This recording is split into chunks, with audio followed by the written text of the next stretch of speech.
دیکھو یہ جو اشکال پیدا ہو رہا ہے نا آپ کو کہ کامیابی اگر قرآن و سنت پر اللہ اس کی باتوں پر عمل کرنے میں ہوتی تو یہ لوگ زیادہ کامیاب ہوتے. یہ سوال اس لیے آپ کے ذہن میں آ رہا ہے کہ کامیابی کی ڈیفینیشن آپ کو معلوم نہیں ہے. آپ غلط چیز کو کامیابی سمجھ بیٹھے ہو. آپ کامیابی کس چیز کو سمجھ بیٹھے ہو؟ غلط چیز کو. اللہ تعالیٰ یہ بات بھی آپ کے دماغ سے نکالتے ہیں کہ جس چیز کو تم کامیابی سمجھ رہے ہو وہ حقیقت میں کامیابی نہیں ہے. یہ دنیا ہے مسافر خانہ. حالت سفر میں آپ کو اگر بزنس کلاس مل جائے اس کو کامیابی نہیں کہتے.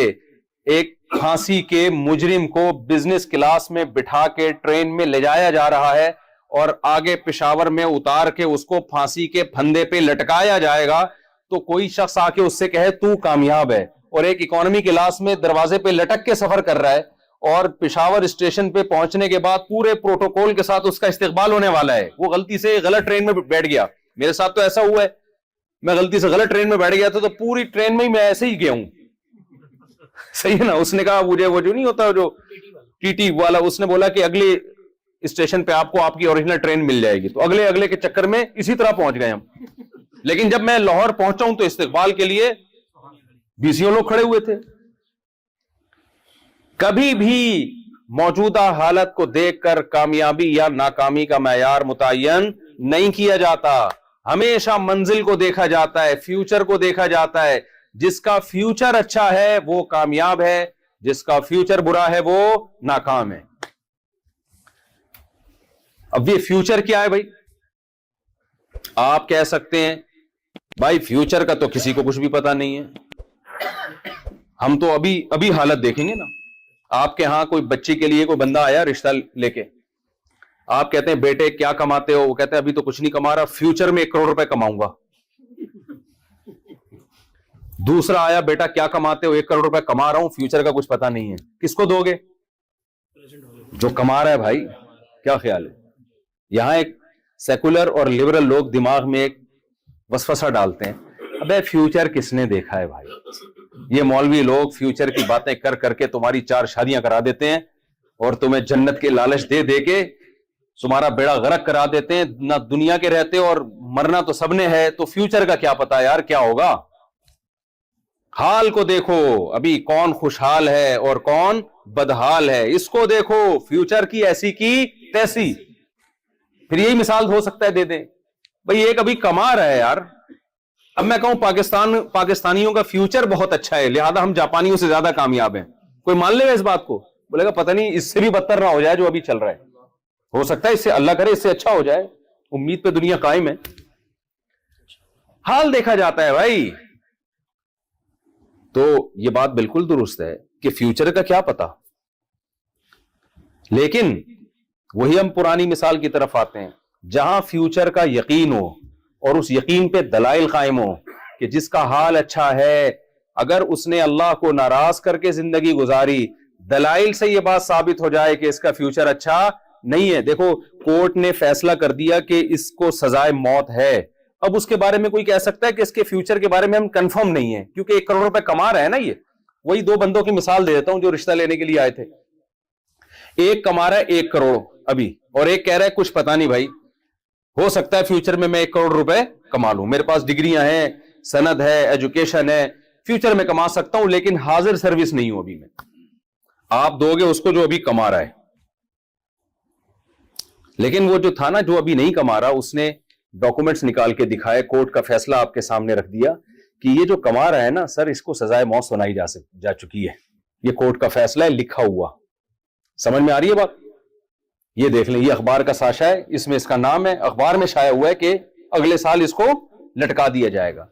اب آپ اس کے حال کو دیکھ کے اس کو کامیاب مانو گے؟ اب آپ کہو گے چونکہ حال بہت اچھا ہے, فیوچر کا تو کسی کا کوئی پتہ نہیں. نہیں بھائی, کسی کا کوئی پتہ نہیں, اس کا پتہ ہے کہ یہ لٹکے گا, ٹھیک ہے نا, اور اس کی ڈگریاں دیکھ کے پتہ ہے کہ یہ یقیناً کل 1 کروڑ روپے کمائے گا. یہ تو جن کو اللہ کی آیات پہ یقین ہے, جب اللہ نے یہ بات کہہ دی قرآن مجید میں کہ یہ دنیا مسافر خانہ ہے, یہ دنیا رہنے کی جگہ نہیں ہے. قرآن کیا کہتا ہے؟ کامیابی کا معیار کیا ہے؟ اب اللہ کی بات پہ ہم یقین کیسے کریں؟ وہ میں اس کی طرف آتا ہوں بھی. آپ کہہ سکتے ہیں کہ پتہ نہیں اللہ نے کہا بھی ہے کہ نہیں کہا. کیا خیال ہے بھائی؟ یہ تو عیسائی کہتے ہیں کہ تورات نے انجیل نے سچ کہا, یہودی کہتے ہیں تورات نے سچ کہا, اور ہندو اپنی کتابوں کو پیش کرتے ہیں, سب نسبت کوئی بھگوان کی طرف کر رہا ہے, کوئی گاڈ کی طرف کر رہا ہے, کوئی اللہ کی طرف کر رہا ہے. ہو سکتا ہے سارے سیاسی نعرے ہوں یہ, تو ہم کمپیئر کرتے ہیں بھائی یہ اللہ کی بات اور باقی کتابوں کی باتوں میں کتنا فرق ہے. قرآن کیا کہہ رہا ہے؟ کامیابی کا معیار کیا ہے؟ فَمَنْ زُحْزِحَ عَنِ النَّارِ وَأُدْخِلَ الْجَنَّةَ فَقَدْ فَازَ. اللہ فرماتے ہیں جس کو جہنم کی آگ سے بچا لیا گیا اور جس کو ہمیشہ کی جنت میں داخل کر دیا گیا, وہ کیا ہے؟ تحقیق وہ کامیاب ہو گیا. تو اللہ کے ہاں یہ کامیابی ناکامی کی 2 ٹکے کی ویلیو بولا کریں نا یار زبان سے. میں بیان نہیں کرنے آیا, میں تو آپ کو موٹیویٹ کرنے آیا ہوں. بیان تو علماء سے سنتے ہیں آپ لوگ, کتابوں میں سب کچھ لکھا ہوا ہے, زبان سے بولیں گے تو سبق یاد ہوگا نا. دنیا کے لیے 2 ٹکے کا لفظ یاد کر لیں. ابھی تو ویسے ٹکے کی ویلیو بڑھ گئی ہے. بنگلہ دیش کی کرنسی بہت کم تھی ایک زمانے میں نا, تو اس وقت کہتے تھے 2 ٹکے کا آدمی نہیں ہے تو, جب کسی کو نیچا دکھانا ہوتا تھا. اب تو 2 ٹکا ڈالر کے برابر ہوتا جا رہا ہے وہ. اب تو وہ کہے گا شکریہ آپ نے مجھے 2 ٹکے کا کہا, تو کہے گا بہت شکریہ آپ کا. اچھا یہ بنگلہ دیش کے بیٹھے تو وہ کیا کہے گا؟ بھائی بہت شکریہ آپ نے مجھے کیا کہا؟ 2 ٹکے کا. لیکن چونکہ عرف میں ٹکا لفظ اچھا لگتا ہے, اس لیے میں ابھی فی الحال ٹکا ہی چلا رہا ہوں. صحیح, فی الحال میں کیا چلا رہا ہوں مارکیٹ میں؟ ٹکا چلا رہا ہوں. تو یہ لفظ زبان سے کہا کرو کہ اللہ کی نظر میں اس دنیا کی ویلیو 2 ٹکے کی نہیں ہے. کیوں نہیں ہے بھائی؟ دیکھو یہ جو حال کی کامیابی ہے نا, یہ وہ کامیابی ہے جو سفر میں ملتی ہے انسان کو. میں نے مثال دی نا بزنس کلاس سے, ہے تو سفر, آہستہ آہستہ منزل قریب آ رہی ہے. آپ آخرت پر یقین نہیں بھی رکھتے, موت پہ تو سب کا یقین ہے یا نہیں ہے؟ تو کتنے دن کی زندگی ہے بھائی یہ, جہاں آپ لائف کو انجوائے کر لو گے. اور اس ٹوٹل زندگی دیکھو, پھر اس زندگی میں بچپنا اور بڑھاپا نکال دو. بڑھاپے میں انجوائے نہیں ہوتا, انجوائے کے علاوہ سب کچھ بڑھاپے میں ملتا ہے آپ کو. بادام رکھے ہوں گے, چبانے کے لیے دانت نہیں ہوں گے. حسین مناظر ہوں گے دیکھنے کے لیے, نظر دیکھنے میں ساتھ, ادھر دیکھنے کے لیے الگ چشمہ, قریب دیکھنے کے لیے الگ چشمہ. ایسا ہوتا ہے کہ نہیں ہوتا؟ اور تھوڑے دنوں کے بعد چشمے سے بھی نظر نہیں آتا انسان. سب کے ساتھ ہوتا ہے. پھر کوئی حسین منظر نظر آیا تو وہاں چلنے کے لیے گھٹنوں میں جو طاقت چاہیے وہ طاقت ختم. سب کے, جاپانیوں کے بھی ختم ہوتی ہے, تھوڑا دیر سے ہوتی ہے, دیر سے بوڑھے ہوتے ہیں, اندر جلدی ہو جاتے ہیں. ہوتے تو ہے نا. تو یہ اتنی جلدی دنیا ختم ہوتی ہے, اتنی جلدی دنیا ختم ہوتی ہے کہ نبی صلی اللہ علیہ وسلم نے ایک مثال دی ہے. میں مثال سے پہلے ایک اور مثال سے بات سمجھاتا ہوں. میں اکثر بیانات میں ایک مثال دیتا ہوں بھائی. یہ مثال کراچی میں بہت اچھی طرح, پنجاب اور کراچی میں سمجھ میں آئے گی. ایک بندہ آپ کے پاس لینڈ کروزر لے کر آیا اور کہتا ہے میں آپ کو یہ 50,000 روپے کی بیچ رہا ہوں, 0 میٹر لینڈ کروزر. آپ تو خوشی سے کیا ہو جاؤ گے؟ بے ہوش. یار 50,000 2 ٹکے کی نہیں ہے یہ گاڑی, اتنی زبردست گاڑی 2 ٹکے میں مل رہی ہے. خوش ہو جاؤ گے نا آپ. آپ چیک کرو گے اس کی سیٹیں کیسی ہیں, اس کا اسٹیئرنگ کیسا ہے, کلچ گیئر سب. آپ کو شک ہوگا یار کوئی سے تو نہیں کوئی 2 نمبر چیز لگا کے لنڈے کا مال لگایا ہوا اس نے. ہر لحاظ سے آپ چیک کر رہے ہو بھائی, سب کچھ کیا ہے اوکے. آپ پاگل ہو جاؤ گے یار, تو بڑی ٹائٹ چیز ہے. آپ فوراً سودا پکا کرو گے. آپ کے پاس اگر 50,000 نہیں ہے نا, آپ کسی سے ادھار لو گے. اچانک اس نے آپ کے کان میں ایک بات کہا کہ یار اس میں ایک چھوٹا سا فالٹ ہے, بہت ہی معمولی سا. سیٹیں اوریجنل ہیں, جاپانی سیٹیں, اسٹیئرنگ بھی کیا ہے جاپانی ہے, گاڑی فل جاپانی ہے, چھوٹا سا فالٹ ہے. آپ کو ایک دم آپ جذباتی ہو جاؤ گے, بھائی جلدی بتا. کہ بھائی یہ نمبر پلیٹ جعلی ہے. یہ کیا ہے نمبر پلیٹ؟ آپ پتہ کیا کرو گے؟ آپ بولو گے بھائی 50,000 روپے میرے سے لے لے اور میری جان بولو چھوڑ. کیونکہ وجہ کیا ہے اس کی؟ وجہ اس کی ہے کہ 50,000 روپے گاڑی لے کے جب آپ نکلو گے, ہر پولیس والے سے آپ کو کیا لگے گا؟ ڈر. یار اس نے ابھی مجھے ہاتھ دے کے روکا اور میں گیا جیل میں, گاڑی بھی گئی اور اس پلیٹ کو لے کے میں کیا کروں گا؟ میں آپ کہو گے خالی یہ پلیٹ 50,000 کی دے دے، گاڑی تو لے لے، شاید یہ پلیٹ کسی اسکریپ میں کسی کام میں آ جائے یا کسی اور جعلی گاڑی کے لگانے کے کام آ جائے۔ گاڑی کی 2 ٹکے کی ویلیو آپ کی نظر میں نہیں رہے گی۔ کیوں؟ آپ کو ہر وقت خوف ہوگا، شاید یہ پولیس والا مجھے گھور گھور کے دیکھ رہا ہے، شاید یہ مجھے دیکھ رہا ہے، شاید یہ خوف ہی آپ کو ڈپریشن کا مریض بنا دے گا۔ دنیا کی جتنی چمک دھمک ہے، جتنی بلڈنگیں، جتنا کچھ عیاشی کا اللہ نے دنیا میں سامان پیدا کیا ہے، اس پہ ایک نمبر پلیٹ لگا دی ہے، وہ نمبر پلیٹ ہے فنا۔ یہ فنا ہونے والی ہے، یہ چیز ختم ہونے والی ہے، یہ تم سے چھن جانے والی ہے۔ یہ ایک ایسی چیز ہے، اب انسان کو ہر وقت خوف رہتا ہے لاشعور میں، وہ کتنا ہی اس خوف کو دل سے نکالے لیکن وہ خوف اسے کھاتا ہے۔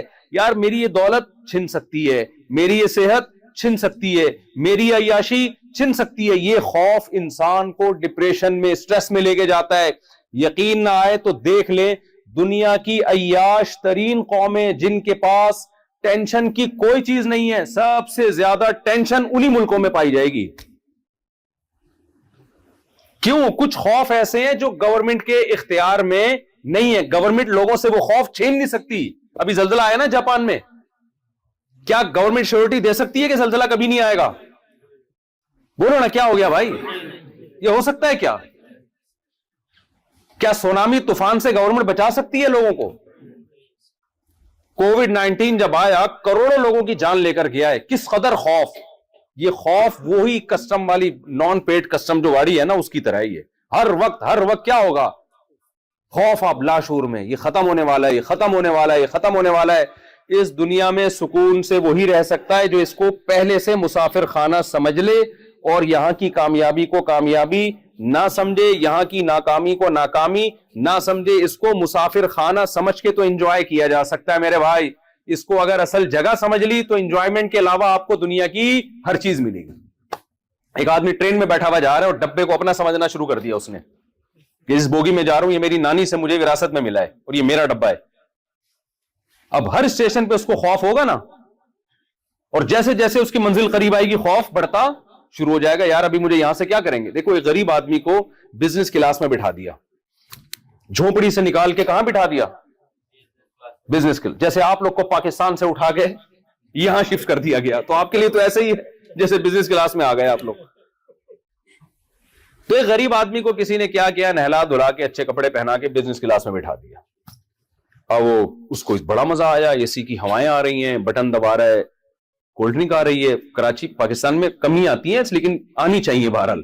بٹن دبایا، بریانی آ گئی، بزنس کلاس میں تو اصول ہے یہ جو منگوا رہے ہو آئے جا رہا ہے۔ اب اس کو اتنی محبت ہو گئی اس ڈبے سے، اس بوگی سے، وہ کہہ رہا ہے یار یہ جگہ چھوڑنے کی نہیں ہے۔